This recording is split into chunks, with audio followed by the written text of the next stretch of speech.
ഇന്ന് ഞാൻ വന്നിട്ടുള്ളത് നല്ലൊരു എനർജി ഡ്രിങ്കിൻ്റെ റെസിപ്പി ആയിട്ടാണ്. തടിയൊക്കെ ഉള്ളവരാണെങ്കിൽ പോലും നല്ലൊരു ഉൾബലം ഉണ്ടാവണമെന്നില്ല. അതുപോലെ രക്തക്കുറവുള്ളവർക്കൊക്കെ ഉപയോഗിക്കാൻ പറ്റിയ നല്ലൊരു ഡ്രിങ്കാണ്. എങ്ങനെയാണ് തയ്യാറാക്കാൻ നോക്കാം.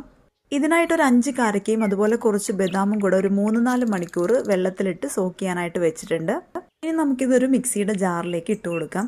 ശേഷം നമുക്കിതിലേക്ക് ഒരു 2-3 ഐറ്റംസ് കൂടെ ചേർത്ത് കൊടുക്കാനുണ്ട്. ആദ്യം നമുക്കിതിലേക്ക് കുറച്ച് കാഷ്യൂനട്ട് ചേർത്ത് കൊടുക്കാം. പിന്നെ ഒരു ചെറിയ കഷ്ണം പട്ട ചേർത്ത് കൊടുക്കാം. അതുപോലെ ഒരു ഏലക്കയും കൂടെ ചേർത്ത് കൊടുക്കാം.